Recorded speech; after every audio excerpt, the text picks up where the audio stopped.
The Antikythera wasn't myth. It was hauled off a Roman shipwreck in 1901 and survives in 82 fragments with thousands of tiny letters and roughly 30 interlocking gear wheels. The back face solved first. Spiral dials for the metonic cycle, 19 solar years, 235 lunar months, and the Saros, the 223 lunation rhythm for eclipse seasons. Scholars mapped those with micro-CT and raking light. The math checks. The mechanisms work. Meanwhile, the front face stayed blurry until a recent turn. In 2021, a UCL team published a reconstruction of a coherent mechanical cosmos.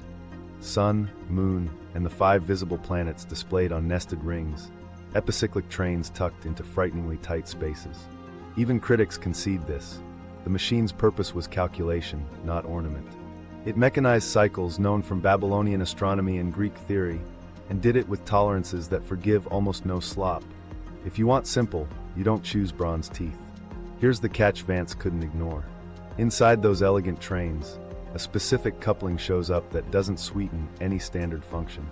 It doesn't improve the eclipse table. It doesn't simplify a planetary pointer. It forces an off-by-one mismatch that creates a slow envelope, a beat you can't hear in months, only when you translate turns into years. Engineers don't spend complexity without payoff. So the question became brutal and small. Did the builders waste metal, or did they encode a long return someone asked them to carry? We're not claiming they wrote galactic anything on a plate. We're staying with hardware. Published counts let anyone multiply through the meshes and see that residual begin to breathe. Take the accepted tooth numbers for that pair, compute the composite ratio, and the rate almost cancels a familiar period, almost. What remains is a hairline frequency that beats over millennia. That beat doesn't derail the certified functions, it rides beneath them. Think bass line under melody. Think metronome you don't notice until a chorus lands. Now remember, the inscriptions do hint at scale as well as detail. Back cover text describes the front as a planetarium, a cosmos in rings. Lines about returns and turning back live near those descriptions. Conservative readers tie that to planetary retrograde. Fair. But even conservative readings concede comfort with nested cycles. Fast within slower still. That's the mind that builds spiral dials and pin-and-slot lunar anomaly correctors. It's also the mind that can justify a long envelope if someone brought a period to the bench. Get this, the Antikythera's precision actually strengthens the modest case. If you can mimic the moon's varying speed with a differential pin-and-slot and keep eclipse seasons in step over decades, you can host one more ratio without folding the deck. Long doesn't mean loose. Long means the output's value shows up rarely, so you'd hide the cost where it won't break daily use. That's exactly where this off-by-one lives. Invisible to festival planning, irrelevant to a merchant's calendar, potent only when the slow phase matters. So what did it really track? Everything we can verify, and one thing we can't name. Verify. The back dials encode metonic and Saros cycles with inscriptions that list month names, games calendars, and eclipse characteristics. Verify. The front can display the sun, moon, and planets with epicyclic gearing aligned to period relations that inscriptions describe. Contested. That extra coupling's purpose. Vance's discipline was to stop short of story and test capacity. Does the pair exist in published reconstructions? Yes. Does its math yield a unique slow beat? Yes.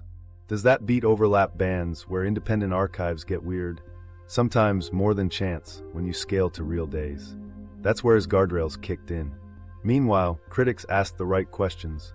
Could the off-by-one be reconstruction error? He ran the alternative counts. The beat drifted into nonsense. Could it alias a known identity? He subtracted the usual suspects. The residual persisted. Could manufacturing slop fake the repeat? The engineer's profilometer traces said the tooth signatures matched with intolerance on both gears. Slop is noisy. Selection repeats. This was the moment the machine stopped being legend and started being a teacher. It taught that ancient builders layered cycles because reality does. It taught that hardware can carry a function across generations, even if most users never touch that dial. If a guild wanted the eclipse table, they got it. If a school wanted planetary synods, they got those too. And if someone quietly wanted a long return to live in bronze until a future reader needed it, the box had room for one more rhythm. We're left with a choice that doesn't ask for belief. Either an off-by-one exists that no practical mind would include without intent, or every independent count that finds it is wrong in the same way. If it exists, it tracks a slow phase, call it envelope, return, stream, whatever language keeps you honest, that sometimes aligns with stress years. That's not prophecy. That's a clock making rare instructions available to anyone stubborn enough to listen. The ratio that shouldn't exist. Here's where the numbers stop playing nice. The Antikythera's verified trains fall into elegant identities. 223 for Saros, 235 for Metonic. Clean products that settle like chords. Then the X79 coupling intrudes. An off-by-one pairing that refuses to collapse into a known month count, and instead leaves a tiny residual that becomes a long beat when you scale turns to days. You don't hear it on the eclipse dial. You feel it as a slow envelope breathing under everything else. Stakes first, because this isn't a parlor trick. Adding a specialized pair to a constrained gearbox buys you friction, backlash, failure points. You only spend that cost if the output matters to someone. If X79 is real, a builder chose to encode a function whose payoff shows up rarely. That implies intent. And intent invites a question nobody likes. Intended for what? Action. What actually happened when Vance pulled the counts? He lifted tooth numbers from published reconstructions, isolated the suspect pair inside an epicyclic stage, and multiplied through. The product almost cancels a familiar period. Almost. That almost leaves a difference frequency, the beat, that advances a fraction per input turn. Map input turns to days using the device's established day advance convention, and the residual stretches into thousands of years. Not a line you can set your watch by, a broad pulse that rises and falls across shorter cycles. He didn't stop at arithmetic. He built a minimal emulation, a daily tick turning the input, the X79 toggle switching the residual on and off. With the toggle off, the model produced familiar behavior, 11-year solar rhythm proxies, 22-year reversals, occasional clusters that mimic grand minima cadence when noise stacked. With the toggle on, the variance envelope widened around a particular epoch. That widening was the incendiary, in the reviewer's note. Not the existence of a beat, but the dependency. The window appears only when the ratio is engaged. Impact, how that changed the room. The moment you show that a specific mechanical residual is necessary for a model's window to light, the debate shifts from ideology to parameters. If peers can reproduce the residual from published counts, the burden becomes interpretation, not feasibility.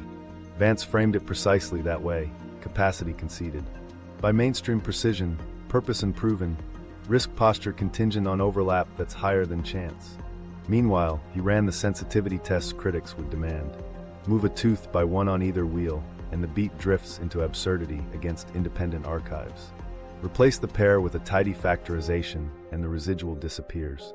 Swap in long periods at random millennial scales, thousands of runs, and the same overlap band shows up rarely and weakly. Only the X79 period produces the contested rise with any consistency. He logged the p-value as exploratory and wrote, "Increase skepticism, not certainty." That's how you keep colleagues in the room. Stakes again, the humankind. A long envelope doesn't hand you a date. It hands you a decade where compounding risk is more likely. Grids ride one storm. They bend when 3 arrive in maintenance windows. Satellite fleets survive a strong hit. They degrade faster when the background dose is elevated for years. Aviation reroutes are manageable. They strain when HF blackouts recur at mid-latitudes unexpectedly. The ratio's meaning is mundane. It tells procurement what calendar to live by. Action, cross-checks in plain view. Vance overlaid the envelope as a translucent band on cosmogenic isotopes, Beryllium-10, Carbon-14, normalized and denoised conservatively. He didn't line-fit spikes. He looked for clustering of variants inside the band. He added auroral catalogs and mid-latitude sightings that don't match sunspot expectations, plus radiation dose anomalies and single-event upset clusters across satellites without single culprit flares. No dataset was clean. Together, they nudged the same way when X79 was on. That's more than chance. It's not fate. Impact on the artifact itself. If the Antikythera can carry the beat without breaking its certified displays, then the off-by-one is either a meaningless flourish in a machine allergic to flourishes or a deliberate metronome for a slow return. Teeth profiles repeating with intolerance argue against accident. The pair's persistence across independent reconstructions argues against a single researcher's wishful map. The simplest explanation left standing is selection.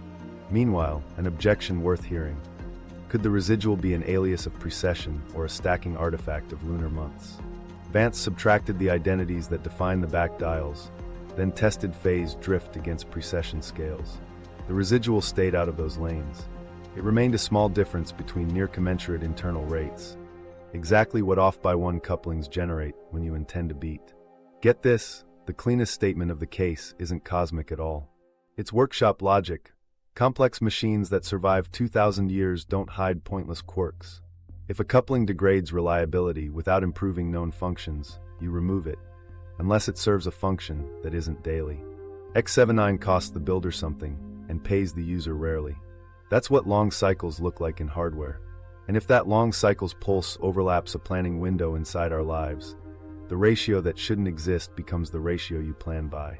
The Galactic Current Sheet hypothesis. To give that slow beat a physical drummer, Vance didn't reach for myth. He reached for fields and plasma. Start with the sun as it is, not as a picture. A magnetized star blowing a wind into space, carving out a bubble, the heliosphere, that pushes against the interstellar medium.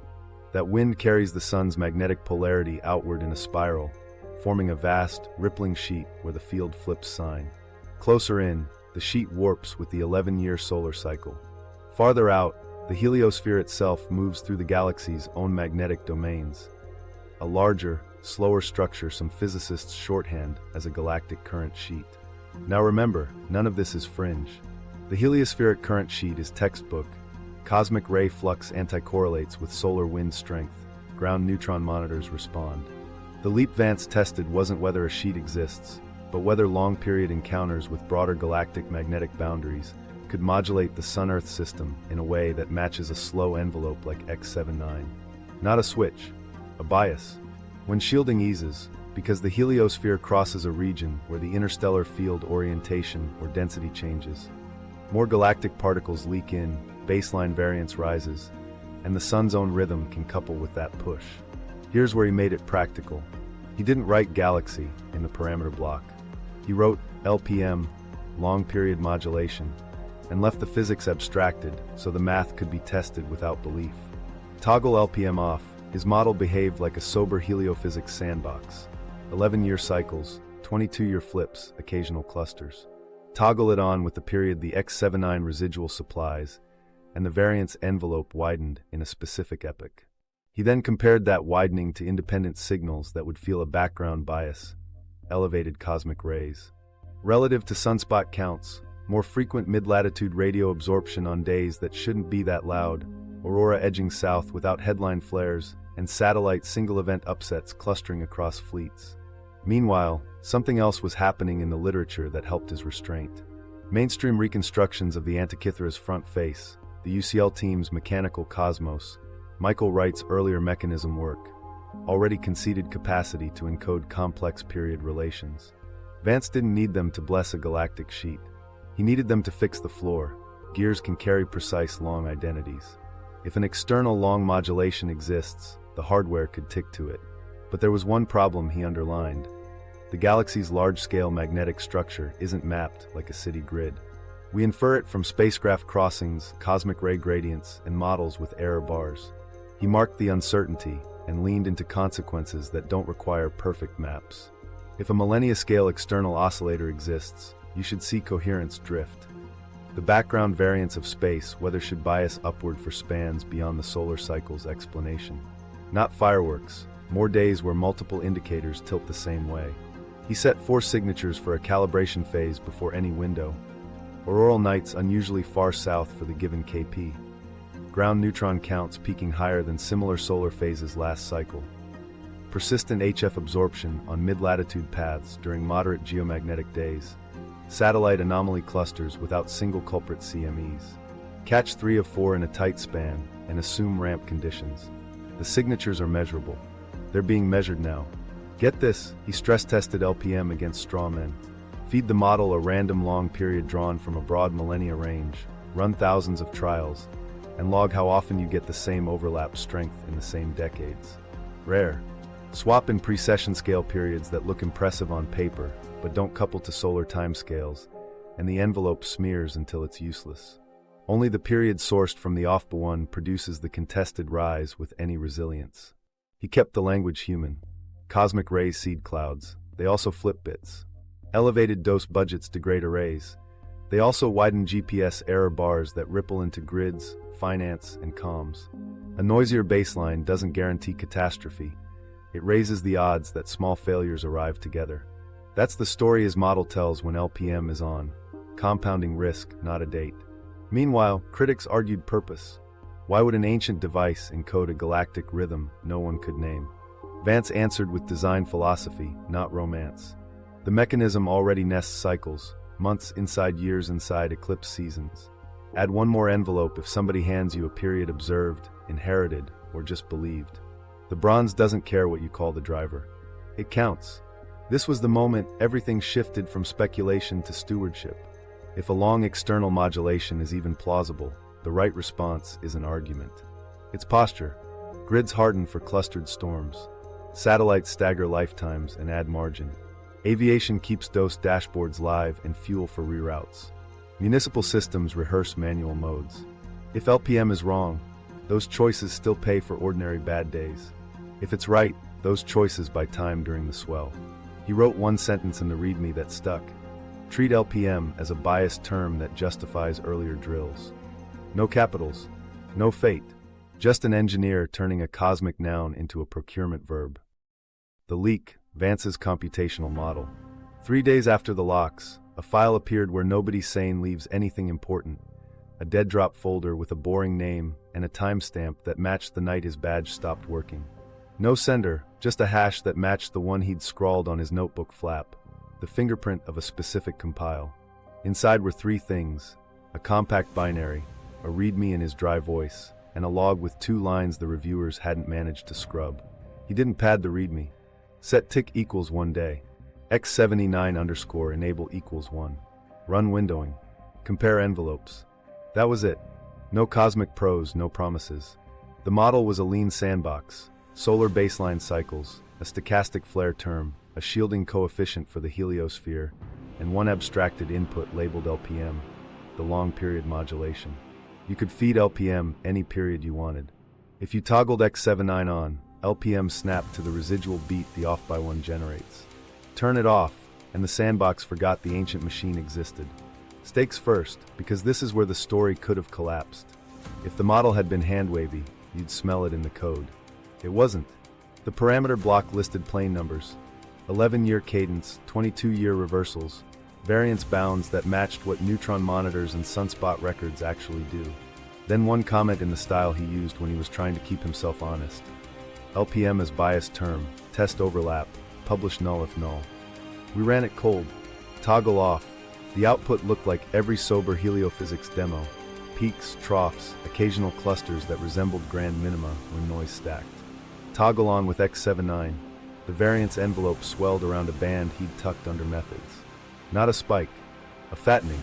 He'd written a metric that refuses drama, just overlap scores against open proxies. With x79 off, the score drifted. With it on, the score nudged up and held through lag adjustments. Not a confession from the sky. A bias that wouldn't back down. The log carried 2 fragments we'd already heard about, now stamped by a machine. Parameter match, plausible but incendiary. And, recommend delaying external circulation pending policy guidance. You don't write policy guidance when you're arguing a sign error. You write it when a chart becomes a budget problem. Meanwhile, he'd built a test harness to show the model wasn't cheating for his favorite period. A second toggle, alt_long, let you feed any millennia scale oscillator into LPM. Slide it shorter, the window slid away from his band. Stretch it longer, the envelope smeared until it was useless. Run 1,000 random periods. The overlap score for the same decade evaporated. Only the residual sourced from the off-by-one produced the contested rise with resilience. He flagged the p-value as exploratory and underlined a sentence that sounded like a message to his future self. Increase skepticism with agreement. Here's where it gets practical. The README tied outputs to live feeds anyone can pull without logging into a single restricted server. Ground neutron counts for galactic cosmic rays, auroral indices, Ionisonde reported HF absorption, satellite anomaly summaries. He didn't ask you to see fate in spikes. He asked you to watch for coherence drift. More days when multiple indicators lean the same way than the sunspot count alone would predict. He set a threshold. 3 out of 4 rising inside 24 months means ramp conditions. Act as if. Get this, he even wrote a failure protocol with teeth. If overlap, threshold across 5 independent windows, remove X79 term from future work. Do not rationalize. He attached a note for a demo he never gave. Live replications only. Use public datasets. Let critics drive lag settings. The point wasn't to win.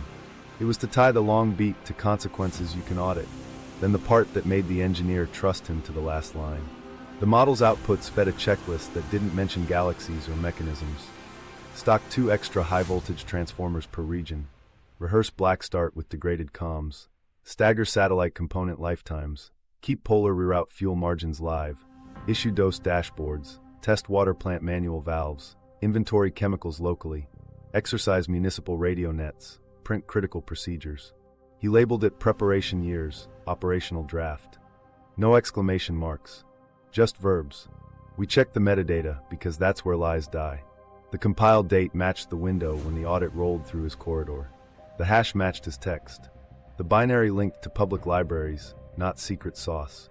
The only thing he hid was his name. The leak wasn't a manifesto. It was a kit, a toggle, a period, a way to measure whether the sky is getting noisier than its own song, and a list of dull moves that save lives when small failures arrive together. People wanted prophecy. He gave them process. He didn't say the machine predicts doom. He said the machine gives you permission to move boring work forward, if, and only if, the bias shows up where a sober model says it should. If it doesn't, you publish null and go home. If it does, you buy rope while the barometer is still ambiguous. That's what a good clock is for. Not to shout, to time courage.